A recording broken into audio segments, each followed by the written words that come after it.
Welcome to the Benji channel. My name is Benji, and today we're going to be discussing chapter 1072 of One Piece. And after a long wait, this chapter is pretty dope. Nothing crazy. Well, there's a couple of things within the chapter that are pretty crazy, but nonetheless, I'm very excited to discuss. But before we go ahead and begin, go ahead and like, comment, and subscribe to the Benji channel. I am this close to 100 subscribers on the channel, and your support is very much appreciated. And also go ahead and subscribe to the Geek Giant podcast channel as well as the Geek Giant Discord. There I like to talk about One Piece and other, spicy mangas. But go ahead and support those channels as well. It will mean a whole lot for you to go ahead and join me on this YouTube journey. But not gonna waste any more of your time, let's go ahead and begin with chapter 1072 of One Piece, The Weight of Memory. Now we begin with a cover story of the Mads organization, and we see a young queen, a young Caesar, and a young judge, and they all look pretty devious. Now this might just be me, but I'm really excited to hopefully see a reunion of some of the members of the Mads organization. Now we do know from previous cover pages that both Caesar and Judge are catching up on old times. But having both Caesar and Judge actually meet Vegapunk in some kind of way would actually be very special, I think. And Queen, for all we know right now, is packed up, so I don't know his whereabouts. Anyways, moving on to the actual chapter, and we begin the chapter with some dialogue from the famous Vegapunk, and it goes like this. Even if the world does not accept how she came to be, the girl is unmistakably human. It was a success. I bear witness to this achievement, and I maintain that it is a huge step towards world peace. Now this dialogue actually seems kind of random, but as we kind of get more and more into the chapter, it'll make a lot of sense at the end of it. Just wait. After this, we then cut to Bonnie, who has transformed herself into a kid, and it seems like somehow, some way, she is begging for help because she has broken something. Little does Vegapunk know that this is a trick. Vegapunk, in an act of compassion, actually goes to Bonnie and even yells for medical help at the prospect of Bonnie actually being injured. But in an act of betrayal, Bonnie transforms into a completely swole version of herself, and she attempts to once again hurt Vegapunk, or at least find out why he did what he did to her father. Now the thing that makes this very interesting from our perspective, I think everyone was under the impression that Bonnie was only able to manipulate her age as opposed to her body. But Bonnie says destroy the future before becoming this massive muscle woman. Now this leads me to believe that Bonnie's abilities don't just stem from her changing her age, but possibly giving her the ability to change into different ages, but also different variations of herself within different timelines. Kind of like Everything Everywhere All at Once. That movie was goated. But if this is the case, Oda has opened the door for an entirely different line of mystery and possibility for Bonnie's powers. Anyways, moving on, Bonnie and Vegapunk continue to play cat and mouse until Bonnie finally lands a blow. And this blow doesn't necessarily do damage, but instead it makes Vegapunk leak all kinds of charms and stars. Kind of like how in Sonic, if you get hit or die, you lose some rings. But these charms that Vegapunk has lost are actually representations or manifestations of Vegapunk's lifespan. And this ultimately makes Vegapunk turn into an infant. Now the thing that's funny is infant Vegapunk still had his tongue out, and as well as he also has the ability to go ahead and speak. Well, I guess this is kind of attributed to Vegapunk being a genius, but I also found this funny as well. Bonnie lets him know that this particular power doesn't last forever, yet she wants to know the reason for why Vegapunk had transformed her father into a cyborg. Now, while this is happening, we cut briefly to Kuma, who we know is currently at the Red Line, even though he just came back from Arijwa. That's a whole thing, but I digress. Now, this may be headcanon, but I find it very interesting how we were also told about the ancient mecha that once tried to climb the Red Port, yet wasn't successful. I feel like there is a connection between that event and what is Kuma trying to do currently. Now, while this is taking place, we are simultaneously seeing Vegapunk explain to Bonnie why exactly he can't tell her why he transformed Kuma into a cyborg. Vegapunk says this: "If I divulge the reason, it would only serve to hurt you. That's why I can't. I promised Kuma that I would keep this secret from you no matter what." And it might be something that might bring Bonnie great grief if she were to find out. We continue, and Vegapunk also explains to Bonnie that this decision wasn't anybody else's idea other than Kuma. Bonnie, in disbelief, calls Vegapunk a liar and says that her father Kuma would never abandon her.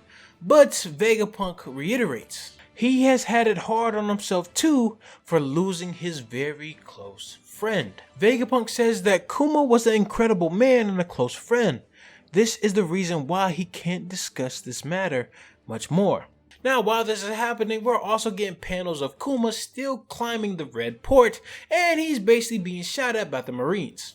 Bonnie, in frustration, asks again, why can't he tell her? But Bonnie notices something. It's a door with a paw on it, and it's very synonymous with Kuma. Bonnie enters the room and discovers a huge paw that could only be explained by this being Kuma's creation. We go to a very brief flashback of Kuma and Vegapunk back in the day, and it gives us a little bit more insight on Kuma's abilities, which actually allows him to take something intangible like pain and give it a physical form. Like nothing happened. Now, whether or not this ability is actually attributed to the way that he was able to travel the Straw Hats, especially before the time skip, I'm not 100% sure, but nonetheless, I do find this ability very, very interesting. Now, the flashback isn't very much information other than that, but there is something that Vegapunk wants to ask of Kuma, and that is for him to manifest his memories in the name of science. Kuma is hesitant on the proposal because it seems a little too personal, but Vegapunk insists because it's in the name of science. I'm gonna start saying that. We cut back to the present after the flashback with Bonnie and this Paul Orb thingy, and Vegapunk warns her not to go near it because there's nothing there but pain. Now, mind you again, while this is all happening, we also get side-by panels of Kuma getting shot down by the Marines at the Red Port.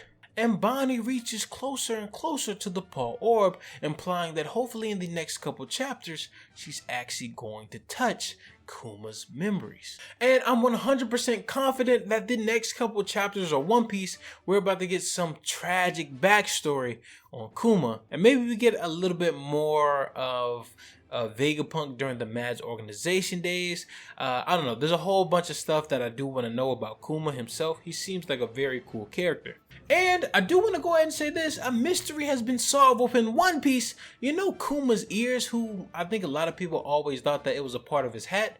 No, that's actually Kuma's ears. He has little bunny ears. It's kind of funny. But, I digress. But these next couple chapters are going to be absolutely fire. I can't wait to get more of this mystery of Kuma, and hopefully it's more so kind of applied as well to this ancient mecha that tried to invade the Red Line 200 years ago. So I do kind of want to see if that is a similarity between Kuma's invasion of the Red Point currently and that as well. Moving on, we actually see the Straw Hats, and they are kind of worried about Lucci and his gang trying to eliminate their ship.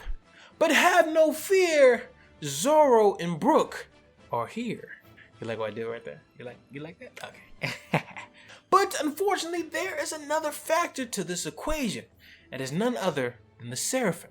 And we learn that the Seraphim have the ability to assess in combat situations and can provide aid in ways they deem fit for whoever side that they are on. But this actually puts the CP0 members at a disadvantage, because if Vegapunk were to arrive, he would take precedent in the command hierarchy. We soon see Vegapunk number 1, Shaka, actually give the order for Edison and Lilith to go ahead and help out Zorro and Brook. And not only that, I do want to mention this very funny panel of Sanji saying this: "To think Maw's head would croak right when the One Piece is in our sights." The rivalry is very strong between Zorro and Sanji, and of course their fans. And don't get me wrong, I love Sanji. He is my guy. I just like him a little bit more than Zorro, just a little bit, but I like both of the characters. They're very awesome, especially in the anime. So yeah, there's that. We then cut to Zorro and Brook, who are in charge of protecting the ship currently. And if you remember last chapter, him and Kaku got into a little bit of a spat, and we are finally given I guess a long-awaited rematch. I don't think anyone asked for, but we're getting into this chapter. Now, interestingly enough, Lucci isn't the only one who was able to get stronger during these last couple of years. Kaku has developed himself and has awakened his devil fruit as well. And from the looks of it, it looks kind of the same as Lucci's awakened devil fruit, just, Kaku's a giraffe. So, yeah, there's that. Which, I'm gonna be honest, I find to be one of the goofiest animals to see in a fight. But I digress. Zorro and Kaku clash, but nothing really crazy happens. It's a very short spat. From the looks of it, we can kind of see that Zorro was at an advantage. Of course, I mean, I expect nothing less from my guy Zorro.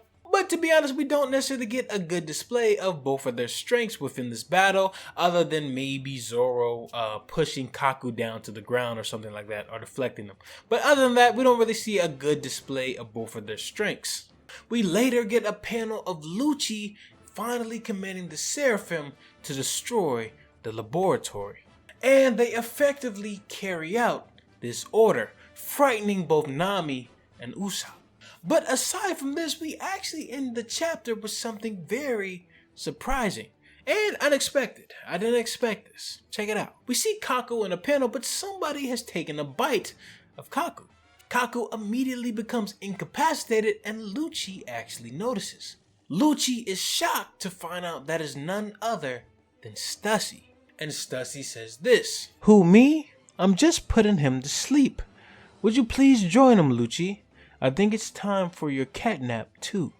And with more information, we actually find out that the dialogue at the beginning of this chapter was referring to STUSSY, who we actually find out is a clone of a member of the Rock's Pirates, Miss Buckingham STUSSY.